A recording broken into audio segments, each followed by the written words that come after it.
Hello, this is Layne Hartsell with the Korea IT Times, and I'm here with Nika Dubrovsky, a thinker, artist, writer, who has founded projects such as the Museum of Care, Anthropology for Kids, and of course the Yes Women, which we'll talk about tonight more. She's talking to me from Lithuania. Hi, Nika, how are you? Good. Thank you for talking to me. Yes, let me congratulate you on all the work that you all are doing over there. And let me start off with your upbringing and then how you got involved in a lot of the art and work that you do. You're from Russia and grew up in the Soviet Union, which is really interesting. I think we're about the same age. So when I was younger, I grew up with the ideas of the Soviet Union and so forth. And can I first ask about this experience and how it has affected your life and work? I think it was a very contradictory experience. From one side, I had a really happy childhood because everything was for free, like a summer camps and lots of after school activities and amazing teachers and so on. But from another side, we were all part of the underground culture. We felt very suppressed. So we were publishing the samizdat, self-published magazines, and I was part of some kind of theater that was also unofficial, and all kind of like kvartirniki, flat exhibitions, and so on and so forth. And also we were thinking that Soviet Union will never collapse. So all our life we will be able we will not be able to travel, and we will be in a way trapped in this historical period that in Russian calls zastoy. That's mean kind of being in a swamp. So it wasn't like totally cruel. We have a swamp in the United States these days. We have a swamp in the United States called Washington, but yeah. Exactly. I think like now what's going on in the United States is so much reminding me this time late 80s in Soviet Union that, you know, I remember as my youth time. And yeah, and so it wasn't so cruel. It was very different regime than Stalin, had nothing to do with that. But at the same time, it was lots of restrictions. Right, a lot of restrictions on freedoms, but you had enough. There's talk about bread lines and all of that kind of thing, but if you compare the Soviet Union to say Brazil at the same time, it's much different. Brazil was a horrific place to live. So there was. Also, if you compare to the US in the 70s, New York was on fire. So many people were homeless and so on. So in Soviet Union, the level of devastation after Khrushchev, after like late Khrushchev, Brezhnev was nothing like this. Right. Usually when we compare the United States to the Soviet Union, it's an unfair comparison because the US had such tremendous wealth and then the post-war build up. But you're right, even during the time of the best economic time in the United States, it was still had a lot of homeless, cities were on fire and so forth. When you were younger, how did you get involved in art? Was it part of this kind of subversive culture that was pushing back against the problems of freedom? I had so my mom loved artists, so she would take me to museums every Sunday. Museum in St. Petersburg, the biggest museum is Hermitage, and it's practically was replacing a church. So for all our like atheist educated parents' generation, that's where they go for the Sunday services, you know, to pray to Michelangelo and to Leonardo da Vinci and to so on and so forth. So that's part of that. And the second part, when I was 3 years old, my parents were poor students. So they rented the room in our apartment to the girl who was a descendant of the Russian aristocracy who was sent to Siberia. So she returned to Leningrad to study music. And then she ended up living with me in the same room. And she was like studying with me art and music. So I think that's how I really grateful to her. She also was listening to the silence with me. That was like very exciting. So crazy things like that. What is listening to the silence? It's mean like is it meditation? No, it was like literally listening to the silence. You know, we would sit together and we're supposed to listen to the silence and to imagine things. You know, it's like another realm of reality.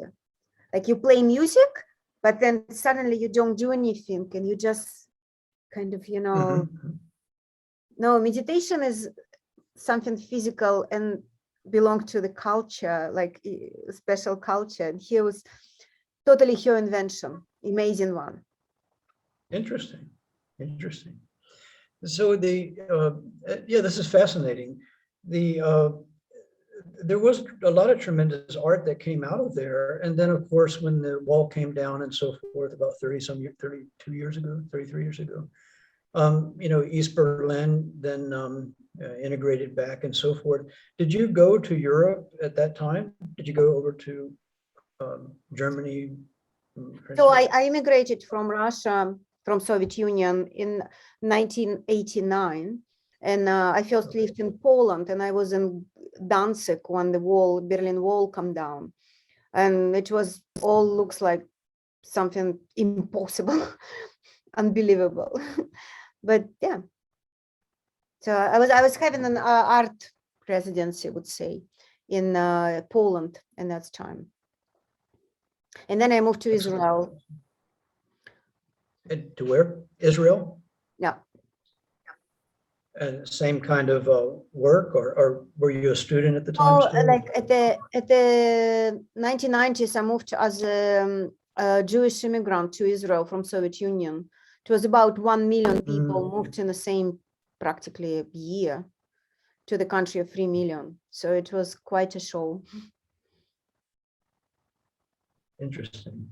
And then after that, you went back up to Europe and you started work on these projects. And yeah. Yeah, I went So is it the Museum of Care or Anthropology? Which one of these came about first? How can we go? How can we approach your work? So there's Carnival, there's Museum of Care, the Yes Women. I mean, where can we jump in there? And then of course we want to go to the Yes Women. Yeah, so the first project probably Anthropology for Kids, and I started it some time ago when I met David in New York in the early 2000s, because we both lived in New York in that time. And I had a son who was 3 years old, and I was very involved in his education. And then I met David, and I'm not an academic. I didn't know much about anthropology. And also I had friends, my Russian friends who grew up in the US, and most of them happens to be anthropologists. So between this crowd, I just suddenly realized, oh, wow, this is the best way to teach kids, to teach them anthropology as a major science, and started to do it from very early age. And then I mixed it up with my own upbringing. That was a Soviet children literature. That was one of the most revolutionary, basically, invention of Soviet Union, because when Stalin started to practically kill all the poets, all the artists, the one who survived, or at least until they survived, they mostly work in children literature. And that's why children literature in Soviet Union is so amazing. It was all the absurdist poets, Vladimir Mayakovsky, like an amazing translators. So basically everybody who needs to survive and to do some work, they all came to the children literature. And Anthropology for Kids and Soviet literature is also an idea that you you don't speak with kids from up down, you talk to them like eye to eye, because on the same level, because Soviet Union in 1920s was practically a new country. It's collected all these 15 different nations from Russian Empire and created from them a new entity, Soviet people that didn't exist before, with the total new moral, and everything changed, like gender relationship, class structure, even language. And so children literature played this role almost as a Bible, as a new Bible. So that's the principles that methodology. So you talk to the child eye to eye, you talk about like very serious questions, like our book with David, What Are Kings, is talking about sovereignty. That is an insanely complicated concept. So I didn't understand it before I started to work on this book. How is it possible that, you know, for example, we are the people is ruling the country.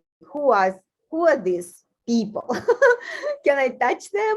Can I talk to them? So that's type of questions that is complicated, but it's done in the framework of the picture book with a lot of illustrations, big pictures, and then it's all built as an architecture. So I have a question, answer, more developed answer, and then a story, and then a separate project, a doodle book where you draw. So it's a very complex system that's allow user to navigate on their own path. This part out, but I heard the last part where you had some artwork or something in that. And you said there's some artwork. So how does this play in? The children are doing art along with the reading? So it's like a kind of early multimedia thing, or?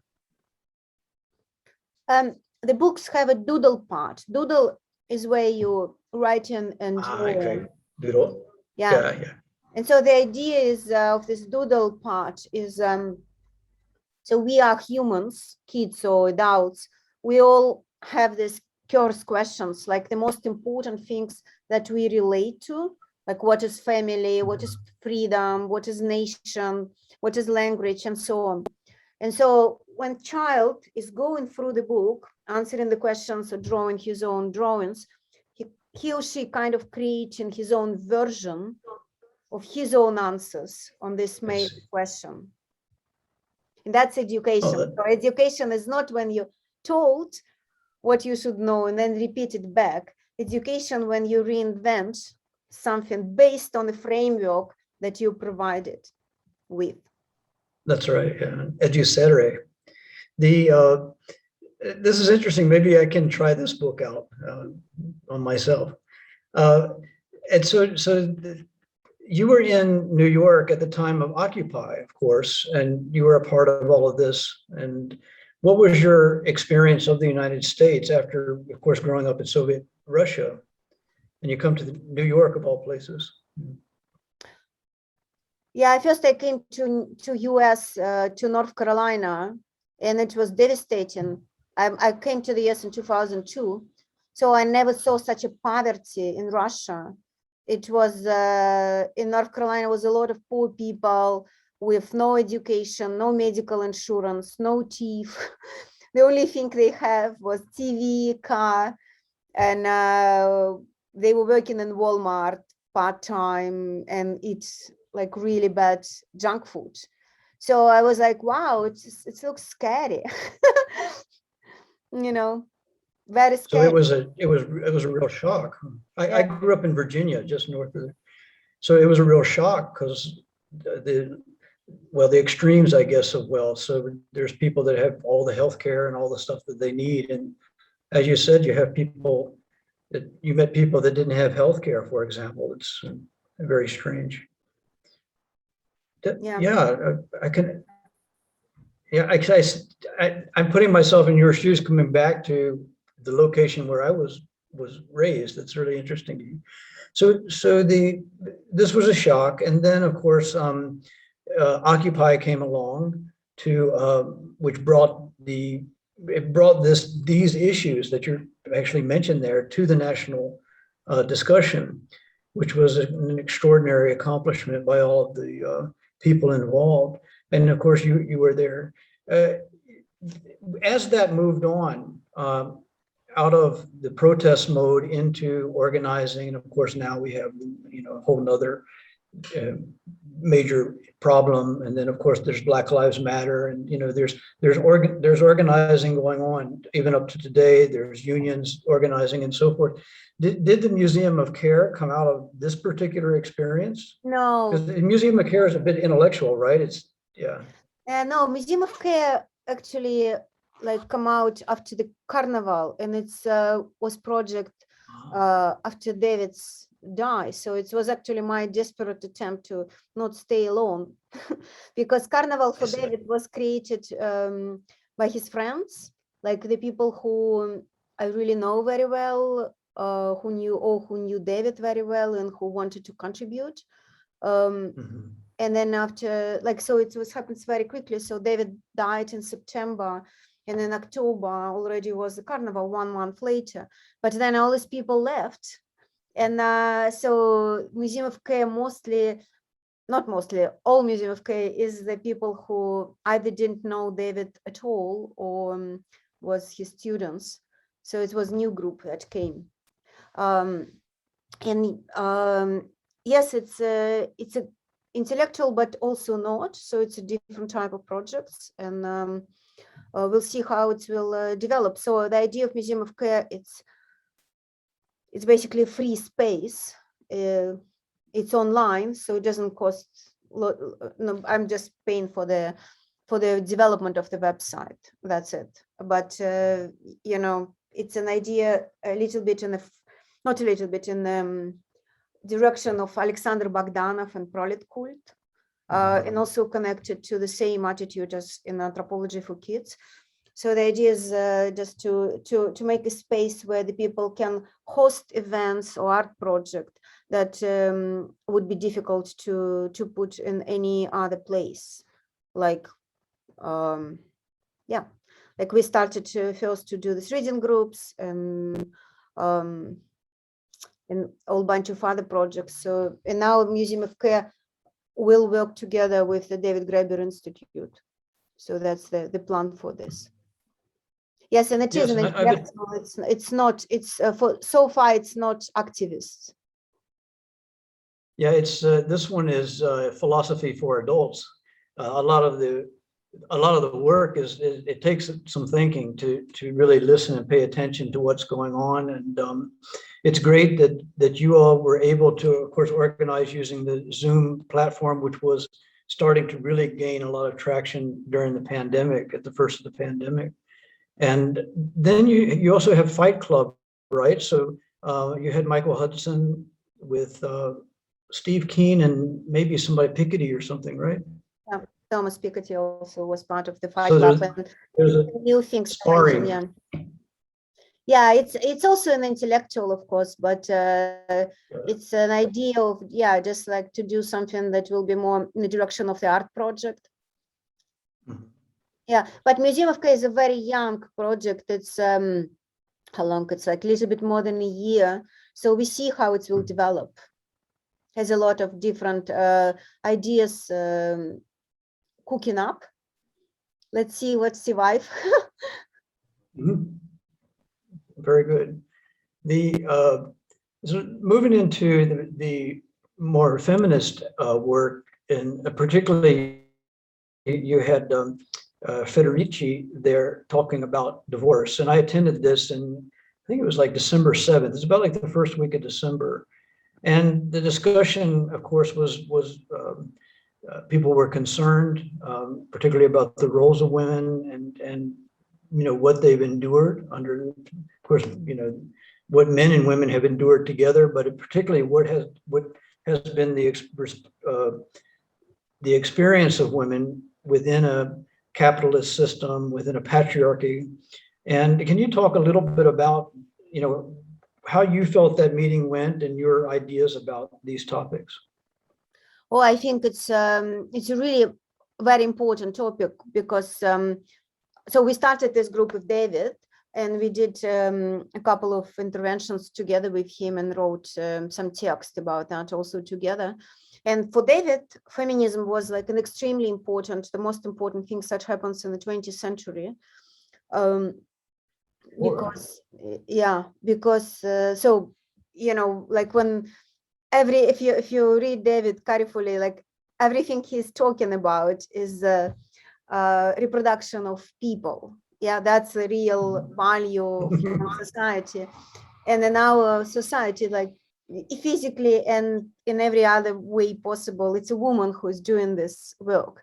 and the way how like to like liberation of women is like the major things that's supposed to happen for the real revolution, because revolution is not when a bunch of men is taking over the palaces or drawing some plan how the other people should live.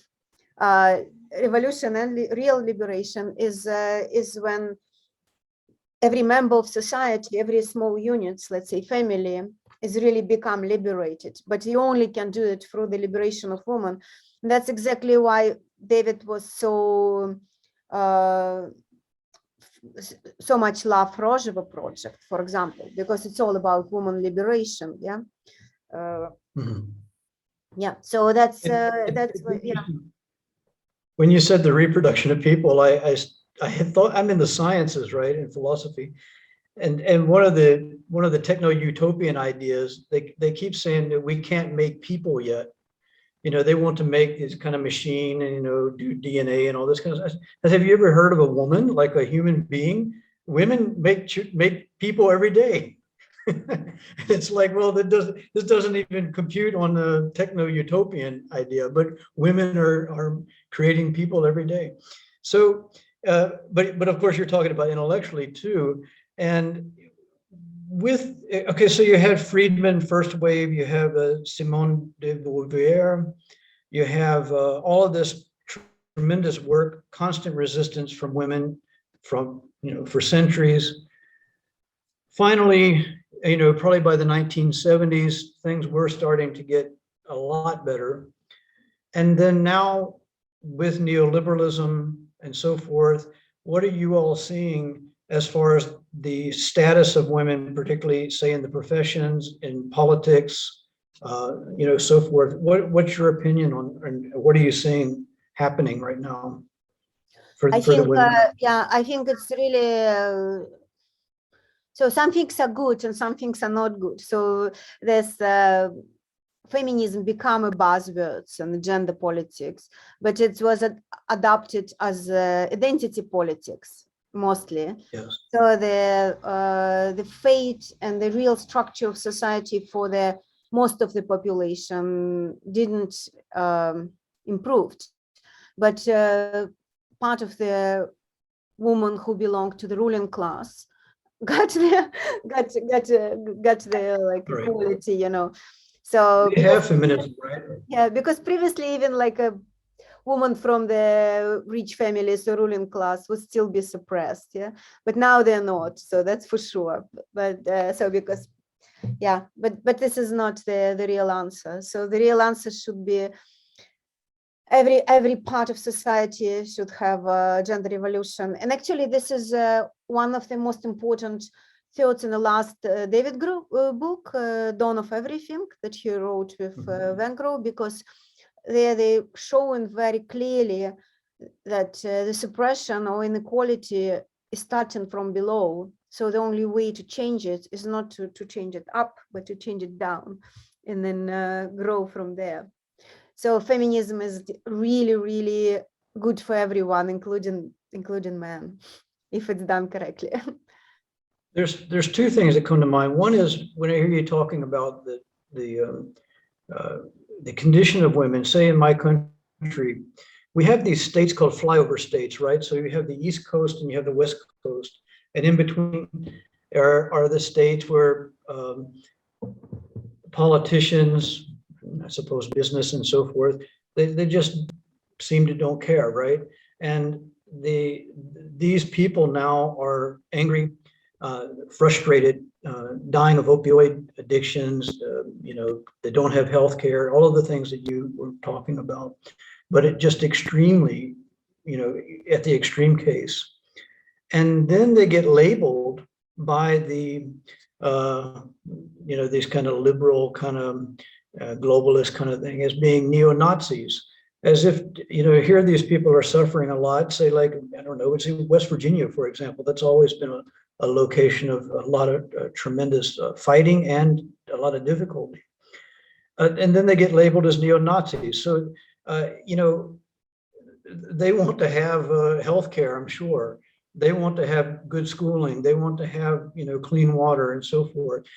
what is your perception of, say, the women's, what is happening there in the flyover states, if you know what I'm talking about, and then what kind of organizing is going on? Do you know of any? Of course, I don't know if it's fair for me to ask you about the United States, but I know you have a global kind of network and you're working on that. I don't know anything about feminist organizer in the United States. I would like to know.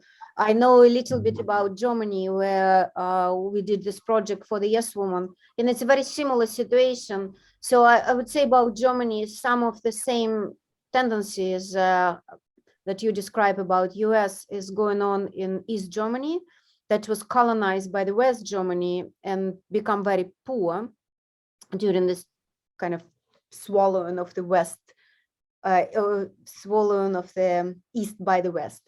And so this project of the Yes Woman is an attempt to help originally 1 million and now 300,000 old pensioners who were deprived on the pension exactly because they were divorced. So this is the grandmothers of the people who is now, many of them, vote right-wing in East Germany. And I would say some of these people are really neo-Nazis, because it's a lot of killings, not a lot, but the killings of migrants and all kind of violence going on in East Germany. But it's just, and it's not, how would I say it? You know, like neo-Nazis is neo-Nazis. I'm not for them, but it's very important to realize what had happened over the last 30 years, and how is it possible that this part of the country is Germany, that was really educated, industrially developed, socially, very like welfare state with lots of education. I don't know, like everything was there, and then suddenly it's become so devastated. People don't believe in government at all. They're very bitter. That's why in this Germany now, it's a lot of COVID right now, exactly in this east part of Germany, because these people doesn't want to make vaccination. And it's very much the same in Russia, in East Germany, in part of the US, where also the same people who doesn't have like their religious. This sounds very similar. Yes. Exactly. Say more, please.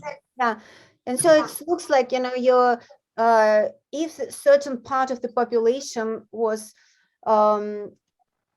like government or liberal elites or elites dealt with them with violence, then this violence will come back in some way or another, and you can blame these people and you can say you're stupid or you're racist or, you're uneducated and so on and so forth. But if you want to kind of fix the situation, like the correct thing is to ask, why is it happening this way? Is it possible to really like undo something that was violence?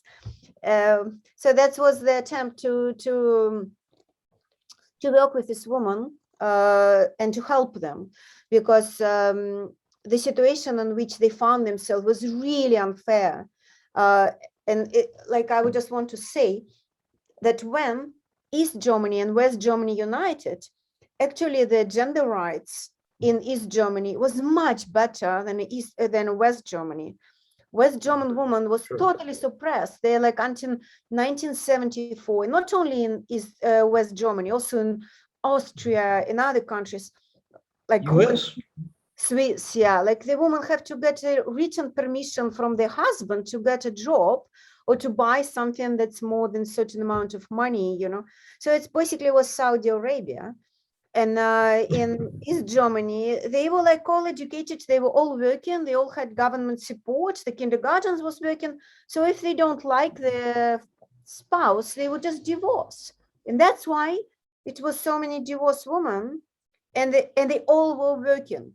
And so in West Germany, there was no divorce, and then none of them were working. It was a very small percentage of women who was working, because, you cannot divorce if you totally depend on your husband. How would you do that? Right. And so then when this Germany united, this German woman lost 30% of their pension because they didn't get the half pension of the husband as the dependent West pensioners woman would, but they also lost all the social welfare support from the socialist state that didn't exist anymore. So suddenly you have this 1 million people, 900,000. This is a lot for the small East Germany. Wow. Living almost below poverty. And then, they're so organized. So for the 30 years, they did everything they can in the framework of, legal traditional state. So they did demonstration, they wrote petition, they hired a lawyer, like they pay from their tiny pensions, they pay like a €5, I think, a month or something to to do it in an organized way, to print something, to hire buses, to go to parliament, blah, blah, blah. They get nothing. United Nations acknowledged their case and told Germany like a structural injustice, because poverty is structural violence. So the United Nations told Germany that they have to repay, and now they're considering repay them a couple €100 for the 30 years. It's just like unbelievable. And these women are dying because their average age average age is 80 years old. So basically it's like, I think the German government is waiting a little bit for them, stay a couple hundred and then they will pay them. And that's a little bit like what happens with Jews, because Germany started to pay reparation to the victims of the Nazis when most of them already was dead. And originally I was working on this case with the Yes Men, and both of the Yes Men. Oh, so you are connected. That's why I know about those guys. Yeah, that's why we call it the Yes Woman, because it's a spin-off of the Yes Men. I wondered about that. Yeah, it's a spin-off of the Yes Men. We asked them, and we were thinking, okay, with David, we're working on a woman case. Why it should be a Yes Man? That doesn't make any sense. Yeah, but both of the Yes Men, Jacques and Igor, they're the children of the Holocaust survivors. And Igor described me that his father, who was in a concentration camp when he was a child, got from Germany $700 or something like that as a compensation for their this horrific things that happens to him, and he just donated it to the creation of he lives in the US, so he just donated it to some kind of good cause, So that's how it goes. But but I'm trying to organize now in the end of May, probably June, a collective graffiti kind of public artwork together with these pensioners in Berlin. And hopefully I will be able to do it. I'm looking for the curator who will help with administrative stuff in Berlin. But they already, the woman already printed the stencils that I produce, and so we're almost done with preparation. Excellent. So you're organizing that currently, right? You're seeking a curator to help out with this project. Mm-hmm. In closing, then, how, besides of course the necessary work of getting aid to people that need it immediately, as far as organizing, what can we do, in your opinion and from your experience, what can we do now to meet the challenges that we're faced with a completely revamped world by the virus, and yet we don't have the infrastructure or the organization to deal with it, obviously. What can we do as far as organizing?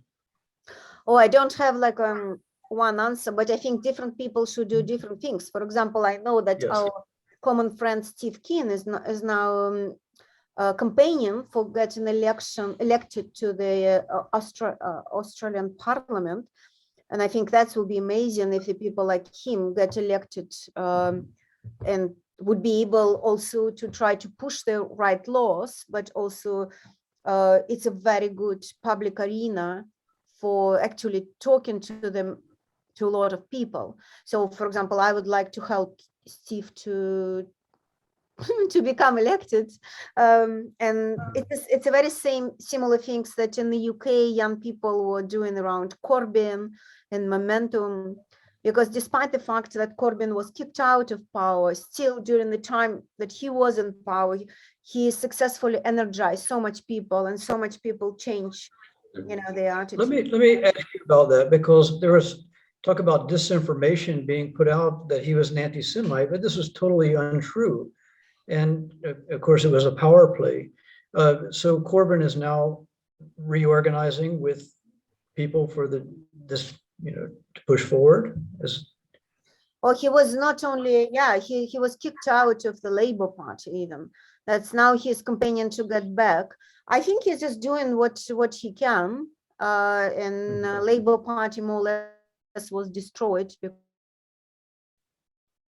Labour Party after Corbyn was kicked out. But so I would just say with Corbyn, it's you can read it as a story of defeat because it was so much hope on that, but you can also read it as a story of success because it's really changed a political perception for the whole generation. So it's a very interesting statistic. So if only people under 40 will be voting in the UK, there will be no Tory MPs at all. If the people after 40 or no after 50 will be voting, there will be no Labour. Right. So actually, you can say this is really literally a conflict of generations. Mm-hmm. This is so sharp. Yeah, one thing that's causing what a lot of people are making into a problem is disinformation in the United States, and I thought that was an interesting example of total lies and slander about him as being an anti-Semite, but there's nothing there. So it does have consequences, and I think that somehow we have to deal with it, win the argument, I say. Thank you so much, Nika, for talking with me about your life and about the work that you're doing. I'm Layne Hartsell with the Korea IT Times.